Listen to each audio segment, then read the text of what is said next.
তুমি যদি ঢাকা বিশ্ববিদ্যালয়ে তোমার স্বপ্নের বিভাগে ভর্তি হতে চাও, তোমার স্বপ্নের ডিপার্টমেন্ট, তোমার স্বপ্নের সাবজেক্টে তুমি আগামী 4 থেকে 5 বছর পড়াশোনা করতে চাও, তাহলে তোমাকে অবশ্যই টার্গেট নিয়ে পড়াশোনা করতে হবে। তো প্রাণপ্রিয় শিক্ষার্থীরা, তোমরা যারা ঢাকা বিশ্ববিদ্যালয়ে ভর্তি পরীক্ষা দিবে, তোমরা জানো ঢাকা বিশ্ববিদ্যালয়ে এমসিকিউ এবং রিটেন দুইটা সেগমেন্টে পরীক্ষা হবে। সো এই দুইটা সেগমেন্টে তুমি কিভাবে প্রস্তুতি নিবে, জাস্ট আমি সংক্ষেপে কিছু আইডিয়া গাইডলাইন দিব। আশা করি সেগুলো যদি মেনটেন করতে পারো, তুমি 100% ইউনিভার্সিটিতে তোমার স্বপ্নের বিশ্ববিদ্যালয়ে তোমার স্বপ্নের বিভাগে ভর্তি হতে পারবে। সো প্রাণপ্রিয় শিক্ষার্থীরা, আমি তোমাদের সবার আগে যে বিষয়টা তুলে ধরতে চাই সেটা হলো, ভাইয়া তুমি ইংলিশ রিটেনকে শক্তিশালী করো। ঢাকা বিশ্ববিদ্যালয়ে যদি তোমার স্বপ্নের বিভাগ, অবশ্যই তোমার স্বপ্নের বিভাগ হচ্ছে ঢাকা বিশ্ববিদ্যালয়ের যে টপ 5 টপ 3 যে সাবজেক্টগুলো, সেগুলোই তো, তাই না? একবার পেছনের সারি অথবা শেষের যেই সাবজেক্টগুলো আছে সেগুলো তো তোমার স্বপ্নের সাবজেক্ট হতে পারে না, তাই না? তুমি যদি তোমার স্বপ্নের সাবজেক্ট পেতে চাও, তাহলে তোমাকে অবশ্যই রিটেনে শক্তিশালী হতে হবে। তোমরা জানো তোমাদের 40 মার্ক হচ্ছে রিটেনে। সো এই রিটেনে নিজেকে অনেক বেশি স্ট্রং বানাতে গেলে তোমাকে অবশ্যই প্যারাগ্রাফ খুব ভালোভাবে পড়তে হবে। তোমরা দেখো যে প্রতি বছর ইংরেজিতে প্যারাগ্রাফ সব সময় আসে, প্রত্যেক বছর আসে 10 মার্ক। সো এই প্যারাগ্রাফগুলো কিন্তু তুমি ছোটবেলায় পড়ে আসছো, মানে স্কুল জীবনে, কলেজ জীবনে পড়ে আসছো, বাট এখনকার যেগুলো আসে এগুলো হচ্ছে ফ্রি হ্যান্ড রাইটিং বেসড। যেমন গত বছর আসছে হচ্ছে ফ্যামিলি নিয়ে, বাট সরাসরি বলে না মাই ফ্যামিলি, রেসপন্সিবিলিটিজ আসছে। সো আমি তোমাদেরকে বলবো, ভাইয়া এই জিনিসগুলো তোমরা খুব সহজেই পারবা, এবং আমরাই তোমাদেরকে এমনভাবে পড়াই। টেক্সট বুক তোমাদের ফ্যামিলি রিলেশনশিপ নামে একটা টপিক আছে, এবং আমাদের যে রিটেন ফাউন্ডেশন বইটা আছে, এই রিটেন ফাউন্ডেশন বইতে একবার সুন্দরভাবে একবার হুবহু দেওয়া আছে ফ্যামিলি রিলেশনশিপ, রেসপন্সিবিলিটিজ। এইখান থেকে আমাদের কমন পড়েছে, আমাদের ক্লাস করে কমন পড়েছে। আমি কমনের কথা বলবো না, এইটা আমি বলবো না। যদি কোনো টিচার, আমি যদি বলি কমন পড়ে, তাহলে তুমি বলবা যে না, এটা ভুল। কোনো টিচার যদি বলে হ্যাঁ কমন পড়েছে, তুমিও কমন পাবা, এরকম না। আমি তোমাদের বলবো ফ্রি হ্যান্ড রাইটিং স্কিল কোনো কমনের বিষয় না। আমি বলতে পারছি যে হ্যাঁ আমার বই থেকে কমন পড়ছে, আমাদের রিটেন ফাউন্ডেশন বই থেকে কমন পড়ছে। আমি বলতে পারি যে আমাদের ক্লাস থেকে কমন পড়েছে, আমাদের ক্লাসে পড়ানো থেকে কমন পড়েছে, টেক্সট বুক যে আমরা পড়েছি সেখান থেকে কমন পড়েছে। বাট আমি বলবো, আমি যদি এটা বলে থাকি তাহলে তুমি আমাকে মূল্যায়ন করবা না, কারণ আমি তোমাকে কমন দিলে তুমি যদি লিখতে না পারো, কোনো লাভ আছে? কোনো লাভ নাই। এই জন্য আমি বলবো, ভাইয়া এইখানে যদি আমি তোমাদেরকে বলি হ্যাঁ কমন পড়েছে, তোমরাও কমন পাবো, আসো নো। তুমি যদি ভালো সাবজেক্ট পেতে চাও, তোমাকে অবশ্যই নিজে লিখার যে ক্যাপাসিটিটা, ফ্রি হ্যান্ড রাইটিং একটা সেন্টেন্স নিজে বানিয়ে লিখার যে ক্ষমতা, এটা তোমাকে অবশ্যই অর্জন করতে হবে। না হলে কিন্তু তুমি ভাই পস্তাবা, তুমি ভালো সাবজেক্ট না, তুমি চান্সই পাবা না। সো আমি বলবো কমন না, আমরা কমন দেখাতে পারি, আমরা কমন দেখাবো।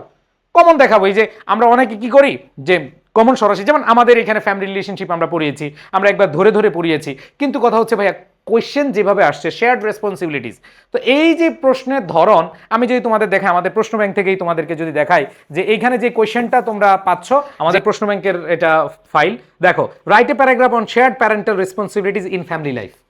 ঠিক আছে, এই যে খেয়াল করে দেখো, প্যারেন্টাল রেসপন্সিবিলিটিস ফ্যামিলি রিলেশনশিপ থেকে হুবহু আসে নাই, কিন্তু তোমার একটু ঘুরিয়ে আসছে। এই যে ঘুরিয়ে আসলে তোমার কিভাবে লিখতে হয়, এটাই ফ্রি হ্যান্ড রাইটিং এর উপরে ডিপেন্ড করে। সো আমি তোমাদেরকে বলবো, ভাইয়া আমাদের চাপাবাজিতে বিশ্বাস করবা না, তুমি নিজে দেখো আসলে নিজে 2-1 লাইন, 5 লাইন, 10 লাইন বানিয়ে লিখতে পারো কিনা। এটা হচ্ছে তোমার মেইন যোগ্যতা। এবং ঢাকা বিশ্ববিদ্যালয় বলে দিয়েছে যে লিখন দক্ষতা যাচাইয়ের জন্য তোমাদের প্রশ্ন করা হবে। অনেকে বলবে এই কমন পড়ছে, আরে ভাই আমি যদি তোমাদেরকে একবার কমন প্রশ্ন দিয়েও দেই, তুমি যদি লিখতে না পারো, কোনো লাভ হবে? লাভ হবে না। এই জন্য তোমাকে ফ্রি হ্যান্ড রাইটিং স্কিল তোমাদেরকে অর্জন করতে হবে। সো আমাদের এই বছরের রাইটিং পার্ট, আমাদের টার্গেট হলো তোমাদের ফ্রি হ্যান্ড রাইটিংটা অনেক বেশি ডেভেলপ করিয়ে দেওয়া। যেভাবে প্রশ্ন আসুক তোমরা যেন লিখতে পারো, কমন পড়লেও লিখতে পারবা, কমন না পড়লেও লিখতে পারবা। এরপর আসো সেন্টেন্স মেকিং, একই জিনিস ফ্রি হ্যান্ড রাইটিং এর মধ্যেই পড়ে। তুমি একটা সেন্টেন্স কিভাবে মেক করবা, কোন একটা ওয়ার্ড দেওয়া থাকবে, 4-5টা ওয়ার্ড দেওয়া থাকবে, এটা তুমি কিভাবে লিখবা, ওই যে তোমার ফ্রি হ্যান্ড রাইটিং দক্ষতা হয়ে গেলে হয়ে যাবে। এরপর দেখো তোমার এক্সপ্লেনেশন, এটাও ফ্রি হ্যান্ড রাইটিং এর উপর ডিপেন্ড করে, প্যারাগ্রাফ ফ্রি হ্যান্ড রাইটিং এর উপর ডিপেন্ড করে। সো আমি তোমাদেরকে বলবো, ভাই তুমি ফ্রি হ্যান্ড রাইটিং ভালোভাবে শিখো। কোনো স্যার যদি বলে, কোনো মানুষ যদি আইসা বলে হ্যাঁ আমি কমন দিব, ভাই শেষ। ঢাকা ইউনিভার্সিটি ডিরেক্ট কোনো প্রশ্ন ওইভাবে এখন আর করে না, জাস্ট তোমাদের আইডিয়া জেনারেট করে দেয়, সেভাবে লিখতে বলে, ফ্রি হ্যান্ড রাইটিং স্কিল তোমাদেরকে যাচাই করে। ওকে, আচ্ছা এবার আসো এমসিকিউতে তুমি যদি ভালো নাম্বার পেতে চাও, তোমাকে গ্রামারে ভালো করতে হবে, তোমাকে ভোকাবুলারিতে ভালো করতে হবে, টেক্সট বুক, অনেকে টেক্সট বুক পড়েই না। এরপরে দেখো বাংলা যদি তুমি ব্যাকরণ সাহিত্য, এবং তোমার এখানে এমসিকিউ এবং রিটেন দুইটাই ভালোভাবে প্রস্তুতি নিতে হবে। অ্যান্ড দেন সাধারণ জ্ঞানে তোমার সবচেয়ে বেশি গুরুত্ব দিতে হবে, কারণ নম্বর বেশি উঠার চান্স থাকে কি সাধারণ জ্ঞানে। মুখস্থ করলেই কমন, বুঝে পড়লেই কমন। তো আমি তোমাদেরকে বলবো এই বাংলা, ইংরেজি এবং তোমাদের যে জিকে বা সাধারণ জ্ঞান, এইখানে তোমাকে একটু কৌশলী হতে হবে। তুমি টপিক ওয়াইজ আগে দেখো, টপিক ওয়াইজ পড়াশোনা করো। আগে টপিকগুলো ধরো তুমি হচ্ছে পার্টস অফ স্পিচ পড়বা, পার্টস অফ স্পিচটা একবার ভালোভাবে পড়ো, এবং পার্টস অফ স্পিচটা এমনভাবে পড়ো যেন তুমি ফ্রি হ্যান্ড রাইটিংয়ে তুমি কি করতে পারো, অ্যাপ্লাই করতে পারো। কোনটা নাউন, কোনটা অ্যাডজেক্টিভ, কোথায় নাউন বসবে, কোথায় অ্যাডজেক্টিভ বসবে, কোথায় ভার বসবে, কোথায় অ্যাডভার্ব বসবে, এগুলোই তো পার্টস অফ স্পিচের ধরন। তার মানে তোমাকে টপিক ওয়াইজ পড়াশোনাটা খুব ভালোভাবে করতে হবে। এরপর দেখো এই এমসিকিউগুলো প্র্যাকটিস করতে হবে বেশি। ধরো তুমি যে টপিকটা পড়লে এখান থেকে প্রচুর পরিমাণে এমসিকিউ প্র্যাকটিস করো, বিগত বছরে যত প্রশ্ন পারো সলভ করো। সো ইংলিশের টপিকগুলো তুমি প্র্যাকটিস করবা কোথা থেকে, এটা নিয়ে অনেক বেশি কনফিউশন থাকো। আমি তোমাদেরকে বলবো আমাদের যে বইটা আছে, তোমরা যেহেতু আমাদের স্টুডেন্ট, রিটেন ফাউন্ডেশন বইটা যেটা একটু আগে দেখালাম, এটা পড়বা তোমাদের রিটেনের জন্য।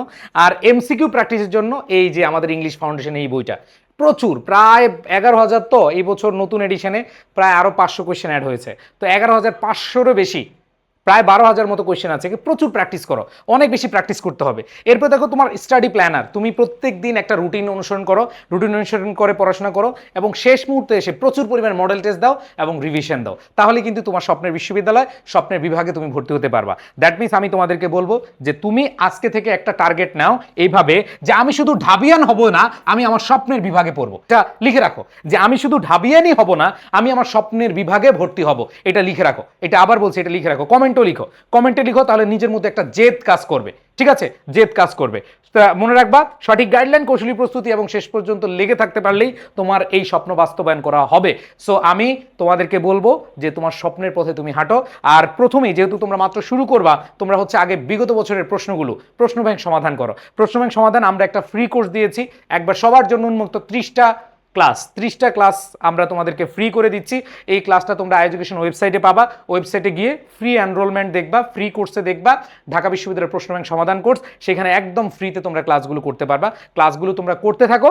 আর আরেকটা বিষয় তোমাদেরকে বলি, তোমরা যারা বিশ্ববিদ্যালয়ে ভর্তি প্রস্তুতির জন্য অনেক জায়গায় অনেকে ক্লাস করছো, সবার ক্লাস করো, কোনো সমস্যা নাই, বাট আমাদের ফাউন্ডেশন ক্লাস, কিছু ক্লাস আমরা নিব, একটা ফাউন্ডেশন কোর্স নিব, ওইটাও ফ্রি, এটা তুমি করতে থাকো। আর যদি আমাদের উপরে একদম অন্ধবিশ্বাস থাকে, আমাদের ক্লাস করে থাকো, আমরা ভালো পড়াই, তাহলে আজকেই তুমি ভর্তি হয়ে যাও। কারণ এখন ভর্তি হলে আমরা যে লেকচার শিটগুলো আছে, দেখো আমাদের যে লেকচার শিটগুলো, এই লেকচার শিটগুলো কিন্তু তোমাদেরকে পাঠিয়ে দিচ্ছি। এই যে সবগুলো লেকচার শিট, এই যে লেকচার শিটগুলো আছে, ভোকাবুলারি, এবার অন্যান্য যে লেকচার শিটগুলো, এগুলো কিন্তু পাঠিয়ে দিচ্ছি। যত আগে তুমি লেকচার শিট পাবা, তত আগে থেকে তুমি প্রস্তুতি শুরু করতে পারবা। সো এটা তোমাদের জন্য অনেক বেশি সুবর্ণ সুযোগ। আমাদের আইসিইউ বেছে তোমরা বাংলা, ইংরেজি, টেক্সট বুক, সাধারণ জ্ঞান, আইসিটি যা যা আছে সব কিছু পেয়ে যাচ্ছ, এবং এক কোর্সে তোমাদের যত সাবজেক্টগুলো আছে সব সাবজেক্টের সেরা একটা প্রস্তুতি হবে, একবারে 0 থেকে অ্যাডভান্স লেভেলে পর্যন্ত।